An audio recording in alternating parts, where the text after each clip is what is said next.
Hello, friends. Welcome back to the Michelle Fondin Author vlog. This is episode number 31. And the topic we are going to do today is, do you let external events affect you? Any external events? We are going to talk about that as it relates to your inner sense of happiness and contentment. So if you're interested, please do stay tuned.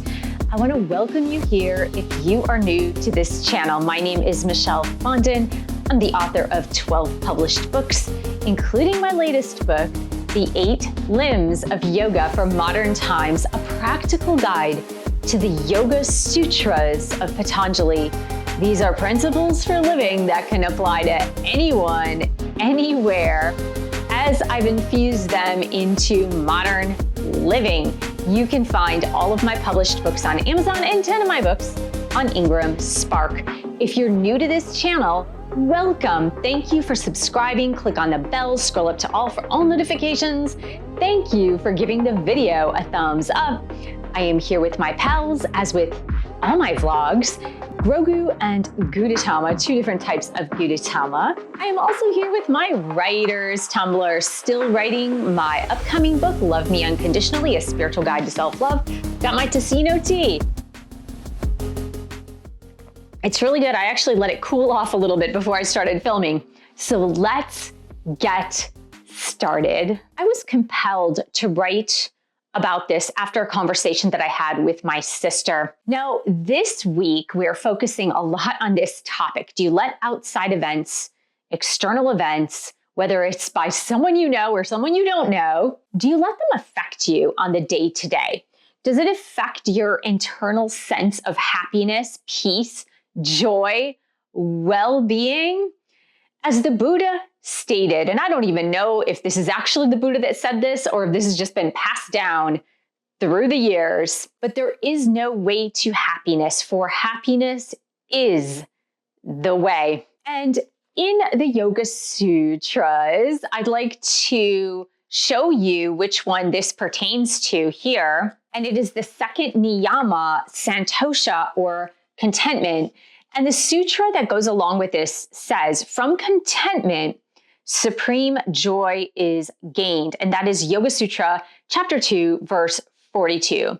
From contentment, supreme joy, that's what we're all searching for. Supreme joy is gained. Aren't you searching for joy? That eternal joy, meaning not like the joy when you're dead, but while you're still living here, feeling exuberant, excited, passionate, joyful, happy, ready to take on life each and every day. Isn't that what you're looking for? Joy in your relationships, in your job, in your work, in your career, with your friendships, in everyday life. I can show you how to get there. I've been studying the ancient texts for decades now, and we're going to give a little philosophical point of view on how to attain the type of joy that you are seeking in this video and in a video I'm posting later this week on transcending duality. So let's take a look at this. Do you let external events affect you? I know a lot of people do these days. I was reminded, and I don't know, maybe I've quoted this before, but I was reminded of a song by Sarah McLachlan, and one of the verses says, "The world is on fire and it's more than I can handle." And I'm not singing it for copyright reasons, but the world is on fire. It's more than I can handle. And I know that a lot of people feel that. A lot of people feel right now that the world is on fire and it's more than they can handle. And so they really let, and maybe this is you, maybe you let your mood be affected by external events, whether it be in the grand scheme of things, world events, maybe local events, perhaps political events or economic events, right? Maybe something in your job, with your kids, with your spouse, with your boyfriend, girlfriend, significant other, loved one, with your parents. I was really reminded of something that I used to say to myself when I was a kid. And this is real. I'm not making this up, you guys. I've been doing a lot of inner child work. Now, if you missed that video where I talked about it a little bit, I didn't talk about it a lot because I'm still moving through it. But I talked about it a little bit in one of my vlogs a few weeks ago, and I'll put that link right here that you can view it after this video. So since I've been doing my inner child work, a lot of these weird things have come up, like these memories of the things I used to say to myself, my inner dialogue, maybe things that other people said to me as I was growing up. But a lot of this stuff has been surfacing. It's been a little bizarre, I'll be quite honest with you. But I have this memory of being very young, maybe in elementary school and probably middle school as well. I used to wake up in the morning not knowing how I was feeling. So I would wake up in the morning and I would say to myself, is this day going to be a good day or a bad day? Now, I would base it on external events. So if I had a test that day, it would be like, oh, this day is probably not going to be so great. Or if there were school pictures or a school event happening, maybe a pep rally at the end of the week where we got a couple hours off of classes to go to that pep rally, I was excited. Okay, today is going to be a good day. We don't have to go to classes for like 2 hours because there's a pep rally.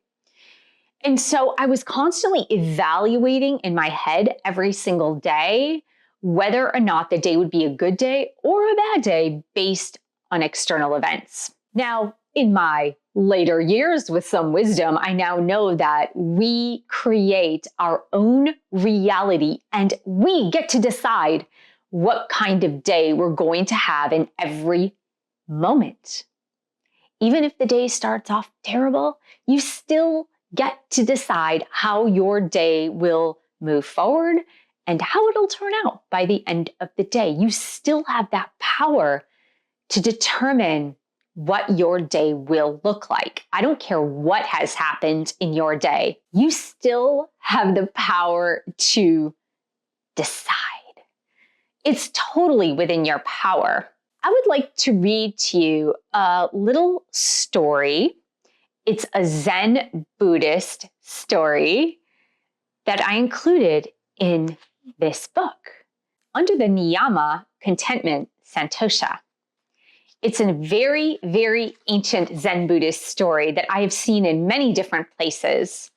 I'm going to read it to you now so that you can fully grasp what I'm talking about when I refer to external events determining your happiness. A long time ago, there was a poor farmer whose only horse ran away. His neighbors told him, "How unfortunate that your horse ran away. You are so unlucky." The farmer responded, "Maybe, we shall see." The next day, the horse came back with a beautiful mare. His neighbors told him, "How fortunate, your luck has turned." The farmer responded, "We shall see." A week later, the farmer's son mounted the mare to tame it. The horse bucked him and he broke his leg. The neighbors told the farmer, "Your son has broken his leg. Your new mare is a curse." The farmer responded, "We shall see." The following month, the army came to recruit all firstborn sons to war. Since the farmer's son's leg was still broken, they didn't take him. His neighbors cried, "You are so lucky." The farmer responded, "We shall see." I hope you get the moral of that story. The moral of the story is no matter what external events are happening, whether they are within your control or not within your control, that you don't really know how they're going to affect you. You don't really know whether or not they're going to turn out to be a good thing, a bad thing, or something pretty neutral, something that really doesn't affect you, either for the good or for the bad. But if we let external events affect us and affect our mood, and then affect our sense of joy, happiness and contentment in your day-to-day, then you are the only person that it's affecting, right? Because you don't really know. A lot of people say, oh, I'll be happy when the interest rates go down and I can buy a house, or I'll be happy when the job market gets better, or I'll be happy when this politician is elected into office and this one is not elected into office. I'll be happy when I see the Dow Jones Industrial go up. I will be happy when my neighbors stop making noise. I will be happy when my son graduates college, right? So we place all of these conditions on external events, thinking that when that event happens, when that specific thing happens, then we can be happy. But in reality, the wisdom of life will tell you that those things are not the source of your happiness, and they never work, right? Contentment in the yogic sense of the Yoga Sutra and what it's talking about, contentment is literally being happy, being content with things as they are. That doesn't mean you want to change them. It just means that you can find things within every circumstance, situation, event, person, what have you. You can always find things to be content about. So on your way to getting that better job, you find reasons to be content in your current job. On the way to finding a better lover because you're single, you find great contentment in being single. Even if you're looking for more money, for example, you find contentment in the money you have. You find contentment in the things that you have. And so when you can find the contentment in every situation and not base the external factors as to whether or not you're going to be happy, joyful, or like my little self said, having a good day or a bad day, then you find joy in the ordinary moments. And really, it's the accumulation of finding joy in the ordinary moments that you can create a joyful life, because no one is going to create that joyfulness for you. No one, no situation, no circumstance or event is going to create that contentment, that joy for you. You really need to create that contentment for yourself by finding the things that allow you to appreciate where you're at and to be content where you are at right now. Because if you're constantly reaching for other things to make you happy, they will always fall short, right? So you can even say, like, I'm content with the air I breathe, with the sunlight, with the clouds, with the rain, with the snow, whatever it happens to be weathering where you're at. I'm content with these four walls that surround me. I'm content with the food that I have to eat each day. I'm happy, content, appreciative, grateful for the farmers that are out there growing the food so that I can eat. There are millions upon millions of reasons to be content, to be joyful, happy, to appreciate, to have gratitude, that it's almost insane when you think about it. And yet we have a tendency to focus on the lack. We have a tendency to focus on if those external events do A, B, or C, it is preventing me from happiness. If those external events would just align just slightly the way I want them to align, then I can be happy and then I can be content. Since things are always in motion, since things are always changing, then even if you get that momentary alignment, meaning the interest rates do go down so you can buy that house, then when you buy the house, there's a whole host of other things that could go wrong, right? But it's finding that I can be content and I can find a way even if I don't see a way, right?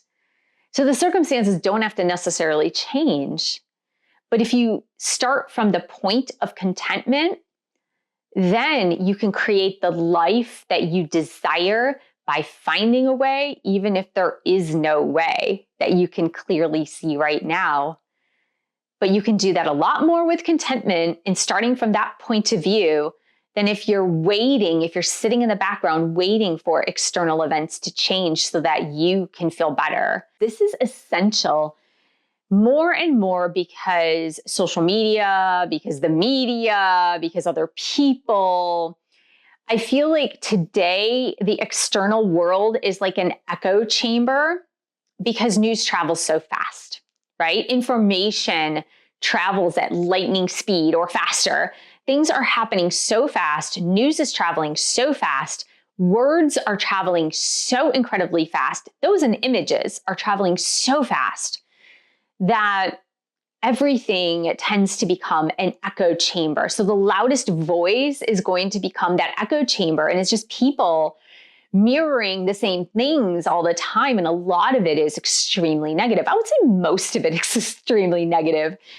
And so when you can step apart and stand back and say, my contentment has nothing to do with what's going on in the media and the social media, what goes on in these videos or the words that are being said, or the cry, the cry of the crowd, the cry of the mob.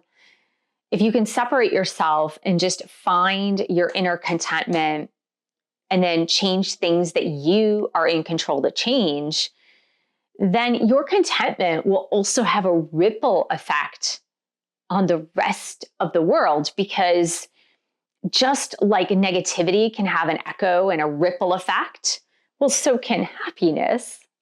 Right? It's not quite as loud since, our limbic system tends to focus on the negative, but it just takes a little ripple. So make that your mission for this week, that you are going to try to really focus on that inner contentment and not be swayed. Deepak Chopra tells a story about, it's like an ancient Vedic story that says life is like a river between the banks of pleasure and pain. We will bump into both sides, but the idea is not to get stuck on one of those banks for too long. So that you are just flowing on the river of life. You will bump into pleasure and pain, but if you can stay with that inner source of contentment, that joy, that inner joy, then neither side is going to affect you too terribly.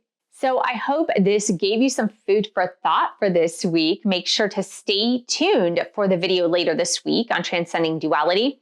And hey, I forgot to say this. I want you to join me if you haven't yet taken my meditation course online. I'm going to invite you to come to a free webinar on February 16th at 5:30 p.m. Pacific time. You can sign up at the link below. You do need to sign up for this one, but you can ask questions. There will be a book raffle to win a free book. You can get your questions answered about the meditation course. There will be an outline for that course. There'll be a promo code at the end of the webinar that you can take advantage of. I'm going to be talking about my Dharma workshop, that it will be a free gift as well if you take the course. So do sign up for that below. Also, please join me for the live stream Chat with the Author Q&A. And that is happening, if you're viewing this on Monday, that is happening on Tuesday, February 3rd. So February 16th is that webinar, the free webinar for the meditation. February 3rd is the live stream Q&A. The live stream Q&A is at 6 p.m. Pacific time. I will see you then. Sign up for the webinar if you haven't taken my meditation course yet. I want to thank you so much for joining me here today. Thank you for subscribing to my channel below. Click on the bell, scroll up to all for all notifications. Thank you for giving the video a thumbs up. Thank you for purchasing one of my 12 published books or more. And you can go on my website, sign up for that free webinar, and I have other courses there as well. And I will see you in the next video.